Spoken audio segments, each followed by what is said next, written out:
Wolf Brother by Michelle Paver. Chapter 1. Torak woke with a jolt from a sleep he'd never meant to have. The fire had burned low. He crouched in the fragile shell of light and peered into the looming blackness of the forest. He couldn't see anything, couldn't hear anything. Had it come back? Was it out there now, watching him with its hot, murderous eyes? He felt hollow and cold. He knew that he badly needed food and that his arm hurt, and his eyes were scratchy with tiredness, but he couldn't really feel it. All night he'd guarded the wreck of the spruce bough shelter and watched his father bleed. How could this be happening? Only yesterday, they'd pitched camp in the blue autumn dusk. Torak had made a joke and his father was laughing. Then the forest exploded. Ravens screamed, pines cracked, and out of the dark beneath the trees surged a deeper darkness, a huge rampaging menace in bare form. Suddenly death was upon them. A frenzy of claws, a welter of sound to make the ears bleed. In a heartbeat the creature had smashed their shelter to splinters. In a heartbeat it had ripped a ragged wound in his father's side. Then it was gone, melting into the forest as silently as mist. But what kind of bear stalks men, then vanishes without making the kill? What kind of bear plays with its prey? And where was it now? Torak couldn't see beyond the firelight, but he knew the clearing too was a wreck of snapped saplings and trampled bracken. He smelt pine blood and clawed earth. He heard the soft, sad bubbling of the stream 30 paces away. The bear could be anywhere. Beside him his father moaned. Slowly he opened his eyes and looked at his son without recognition. Torak's heart clenched. It's me, he stammered. How do you feel? Pain convulsed his father's lean brown face. His cheeks were tinged with grey, making the clan tattoos stand out lividly. Sweat matted his long dark hair. His wound was so deep that as Torak clumsily stanched it with beard moss, he saw his father's guts glistening in the firelight. He had to grit his teeth to keep from retching. He hoped Far didn't notice, but of course he did. Far was a hunter, he noticed everything. Torak, he breathed. His hand reached out, his hot fingers clinging to Torak's as eagerly as a child. Torak swallowed. Sons clutched their father's hand, not the other way round. He tried to be practical, to be a man instead of a boy. I've got some yarrow leaves, he said, fumbling for his medicine pouch with his free hand. Maybe that will stop the... Keep it, you're bleeding too.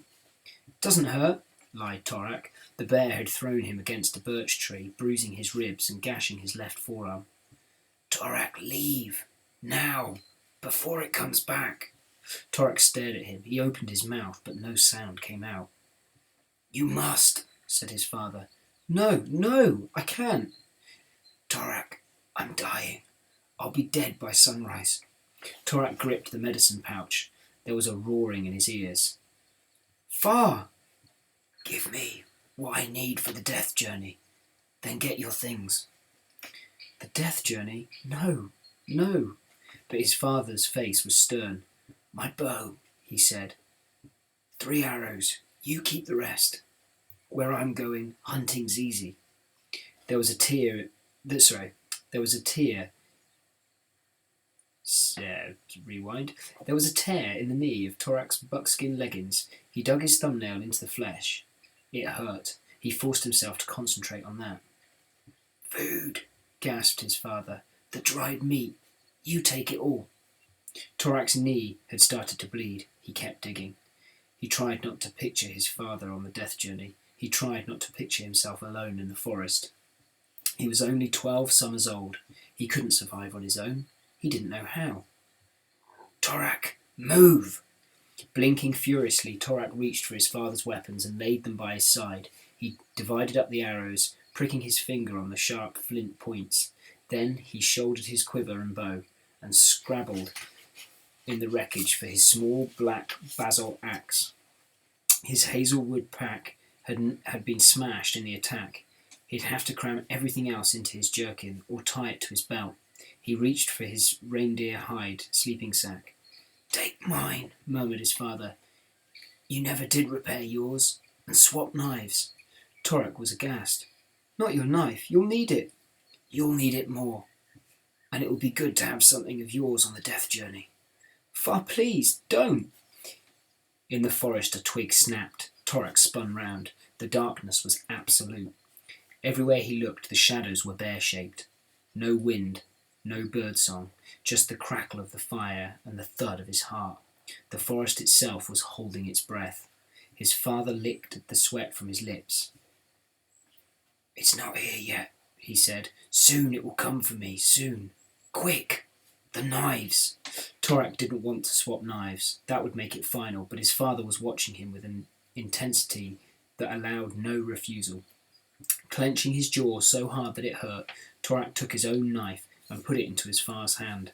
Then he untied the buckskin sheath from his father's belt. Far's knife was beautiful and deadly, with a blade of banded blue slate shaped like a willow leaf, and a haft of reindeer antler that was bound with elk sinew for a better grip. As Torak looked down at it, the truth hit him. He was getting ready for a life without Far. "I'm not leaving you," he cried. "I'll fight it. No one can fight this bear." Ravens flew up from the trees. Torak forgot to breathe. "Listen to me," hissed his father. "A bear, any bear, is the strongest hunter in the forest. You know that. But this bear, much stronger." Torak felt the hairs on his arms rise. Looking down into his father's eyes, he saw the tiny scarlet veins, and at the centres, the fathomless dark. "What do you mean?" he whispered. "What?" "It is possessed." His father's face was grim. He didn't seem like Far anymore. "Some demon from the other world has entered it and made it evil." An ember spat. The dark trees leaned closer to listen. "A demon," said Torak. His father shut his eyes, mustering his strength. "It lives only to kill," he said at last. "With each kill, its power will grow. It will slaughter everything. The prey, the clans, all will die. The forest will die." He broke off. "In 1 moon, it will be too late. The demon too strong." 1 moon? But what? "Think, Torak. When the red eye is highest in the night sky, that's when the demons are strongest. You know this. That's when the bear will be invincible." He fought for breath. In the firelight, Torak saw the pulse beating in his throat, so faint as if it might stop at any moment. "I need you to swear something," said Far. "Anything." Far swallowed. "Head north, many days' walk. Find the mountain of the world spirit." Torak stared at him. "What?" His father's eyes opened and he gazed into the branches overhead, as if he saw things that no one else could see. "Find it," he said again. "It's the only hope." "But no one's ever found it. No one can." "You can." "How? I don't—" "Your guide will find you." Torak was bewildered. Never before had his father talked like this. He was a practical man, a hunter. "I don't understand any of this," he cried. "What guide? Why must I find the mountain? Will I be safe there? Is that it? Safe from the bear?" Slowly Far's gaze left the sky and came to rest on his son's face. He looked as if he was wondering how much more Torak could take. "Ah, you're too young," he said. "I thought I had more time. So much I haven't told you. Don't hate me for that later." Torak looked at him in horror. Then he leapt to his feet. "I can't do this on my own. Shouldn't I try to find—" "No," said his father with startling force. "All your life I've kept you apart, even from your own wolf clan. Stay away from men. If they find out what you can do—" "What do you mean? I don't—" "No time," his father cut in. "Now swear, on my knife. Swear that you will find the mountain or die trying." Torak bit his lip hard. East through the trees a grey light was growing. "Not yet," he thought in panic. "Please, not yet." "Swear!" hissed his father. Torak knelt and picked up the knife. It was heavy, a man's knife, too big for him. Awkwardly he touched it to the wound on his forearm.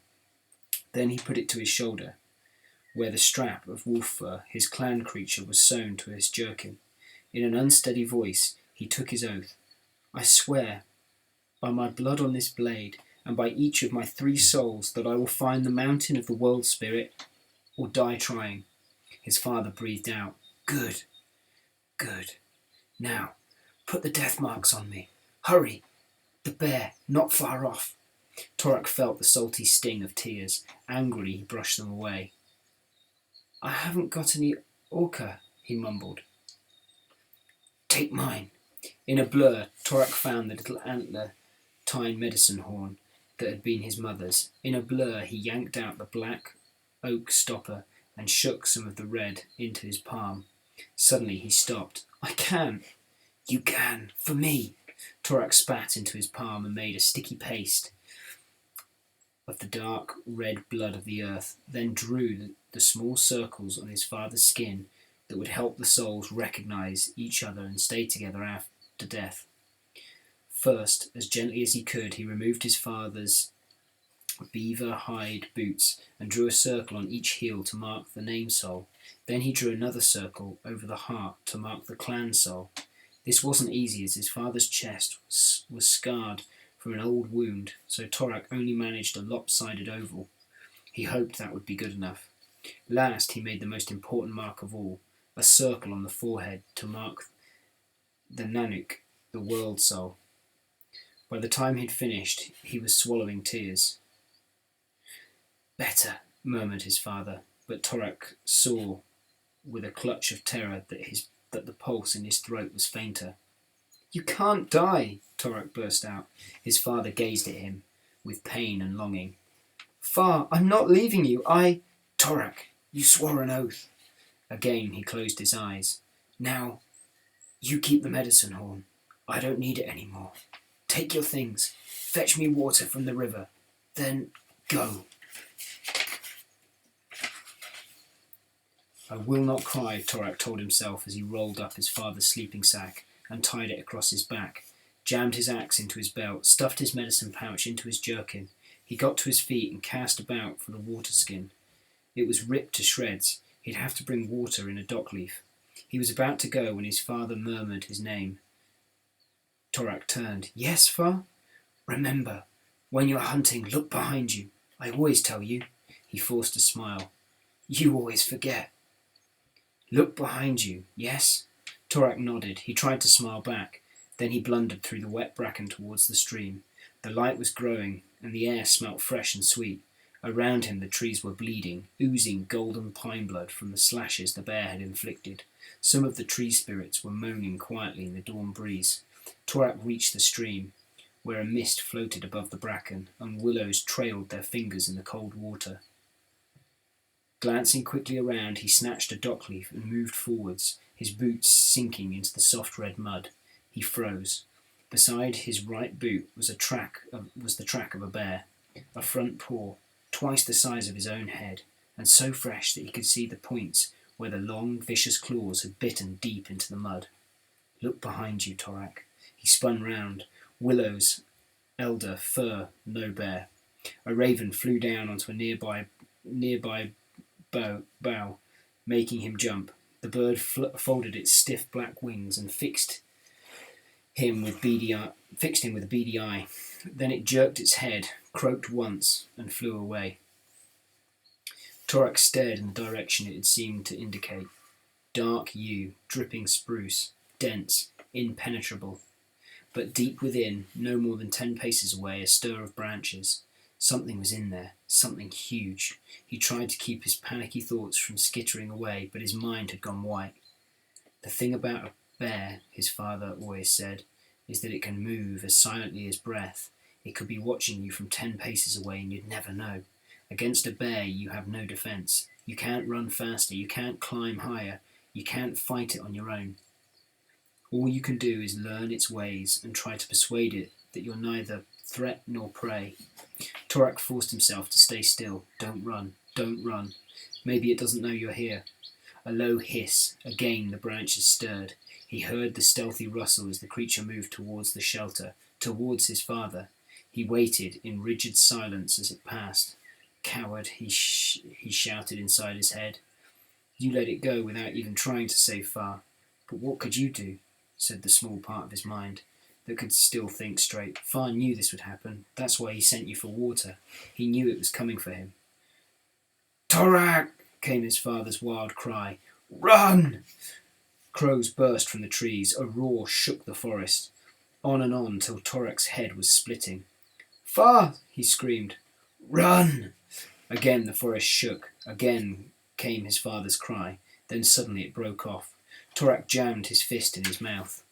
Through the trees he glimpsed a great dark shadow in the wreck of the shelter. He turned and ran. Chapter 1 done.